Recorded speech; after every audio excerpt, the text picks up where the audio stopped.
Bonjour à toutes, bonjour à tous. Je suis Isa, votre numérologue alchimique de l'âme, également formatrice en numérologie, coach, énergéticienne, guérisseuse et flamme jumelle. Et je viens continuer dans cette série de vidéos sur vos jours de naissance, à vous parler des jours de naissance 6 à 10 aujourd'hui. Donc, je vous invite, pour connaître la signification de cette vibration, bien évidemment, à vous reporter à la vidéo précédente, celle qui s'intitule Jour de naissance et chiffres de naissance, pour avoir une meilleure compréhension de ce que je vais vous partager maintenant. Donc, lorsqu'on vient le 6e jour du mois, le 6 exprime une nature amoureuse et artistique, hein, qui a besoin d'affection, d'approbation et d'encouragement. Les 6 sont en général très attirés par le foyer et l'harmonie familiale, aiment les enfants, la fête, la gaieté, sont des personnalités sensibles, qui ont des talents de conciliateurs, qui recherchent plutôt l'équilibre et le raffinement. Il y a un côté idéaliste, très intuitif, mais indécis et dubitatif.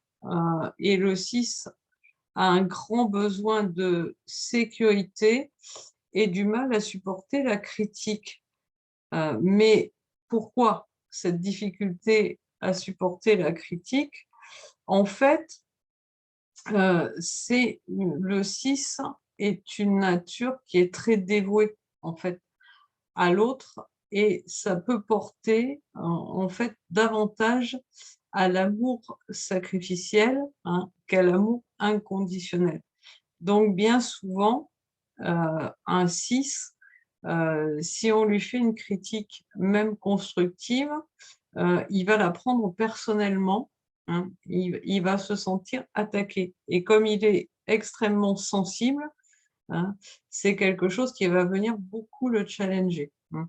Donc il y a à travailler réellement, hein, quand on vient un jour 6 et dans des vibrations de 6, sur le fait de se donner à soi-même cet amour, cette confiance, de ne plus l'attendre des autres, hein.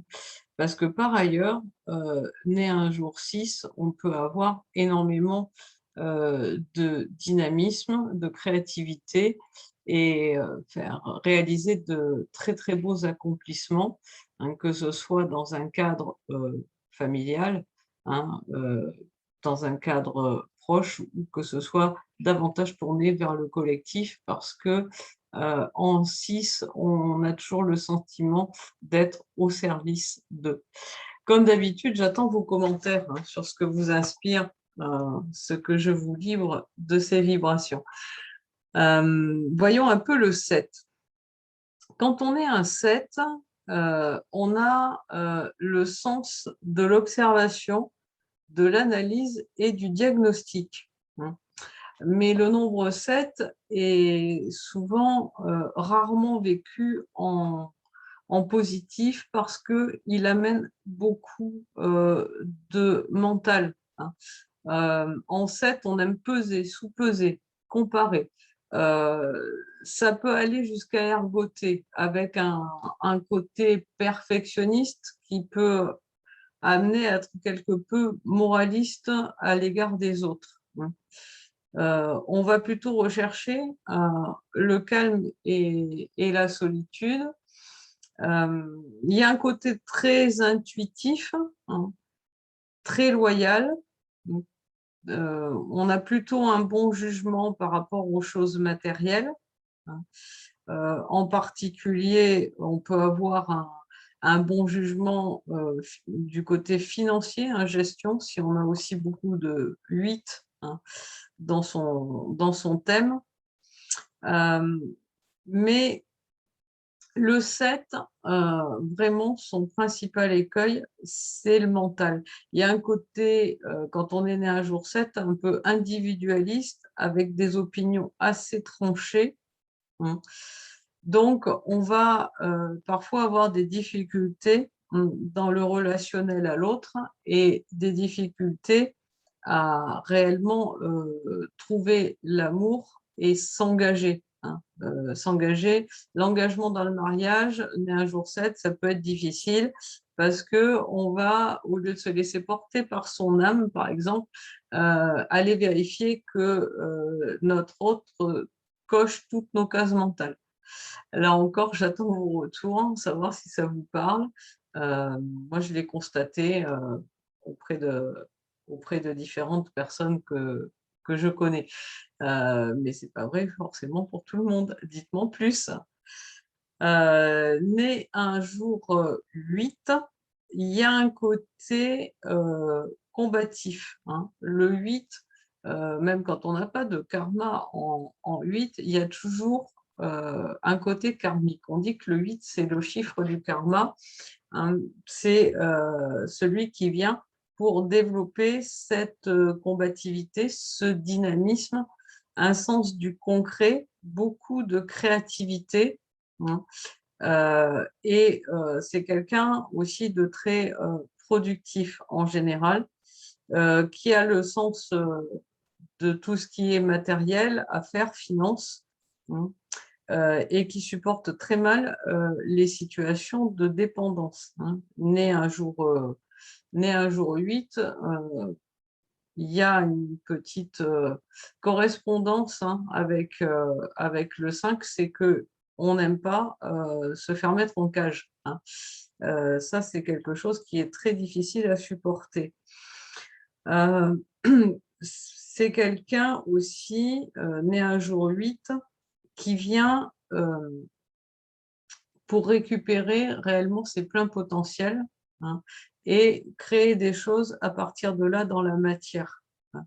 C'est en ce sens-là qu'on dit parfois que le 8 est le chiffre du pouvoir. Moi, je dirais que c'est le chiffre de la réintégration de ses capacités, hein.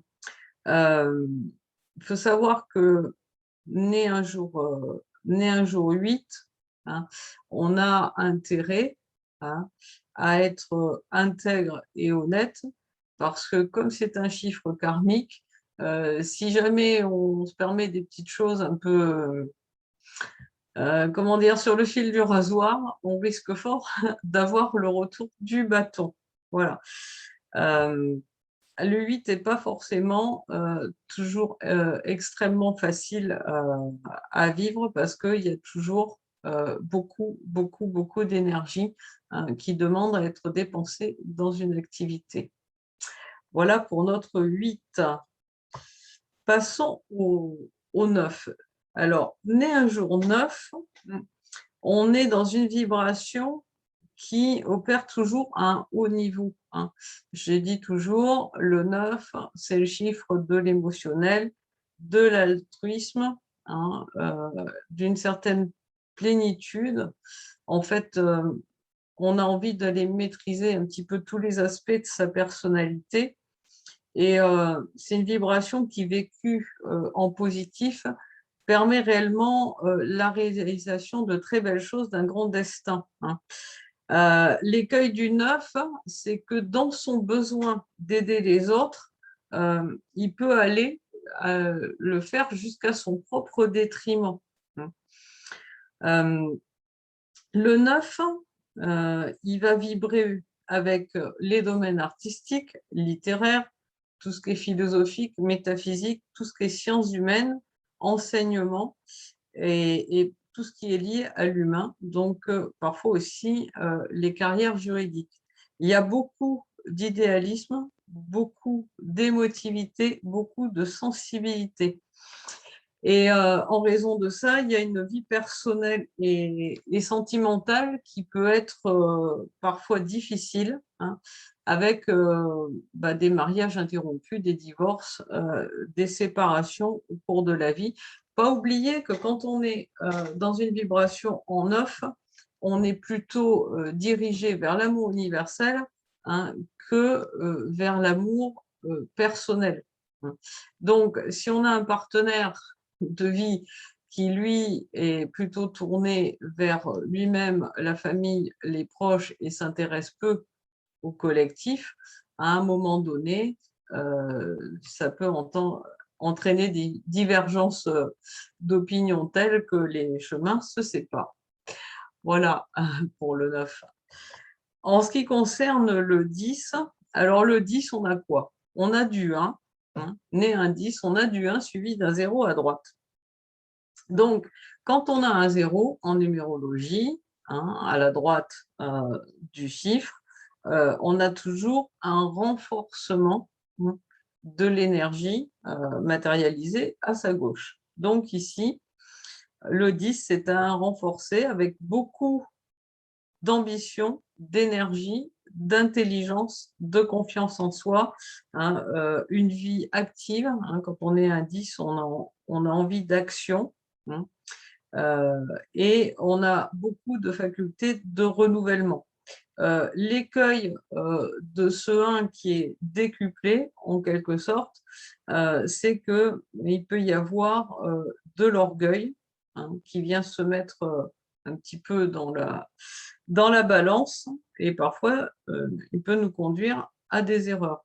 En général, né un 10, on a un certain attachement à la famille également, mais on a de nombreux centres d'intérêt et une grande créativité, une sensibilité artistique, beaucoup de résistance physique, on récupère vite, hein, mais il y a un côté un petit peu possessif et exclusif, hein, vis-à-vis de l'entourage, et on va recevoir souvent peu d'aide extérieure, hein. Né un 10, si on ne va pas chercher de l'aide, on ne va pas en recevoir spontanément. Donc, bah, si on a un petit peu d'orgueil, apprendre à le mettre dans sa poche et à savoir que on ne peut pas toujours tout faire tout seul, et bien heureusement. Voilà, on va s'arrêter là pour aujourd'hui. Je vous remercie de m'avoir suivi, toujours pareil. Si vous avez envie qu'on fasse davantage connaissance, que ce soit pour une séance, parce que vous savez ce que vous voulez, ou que ce soit pour vous aider à mieux voir de quelle manière nous pourrons travailler ensemble, eh bien, par le biais de mon site internet, hein, dont le lien se trouve sous la vidéo, vous pouvez réserver avec moi directement une séance ou un entretien téléphonique offert. C'est toujours avec un grand bonheur que je partage avec vous individuellement, comme j'ai toujours un grand bonheur à le faire par cette chaîne collectivement. Merci à vous, à bientôt.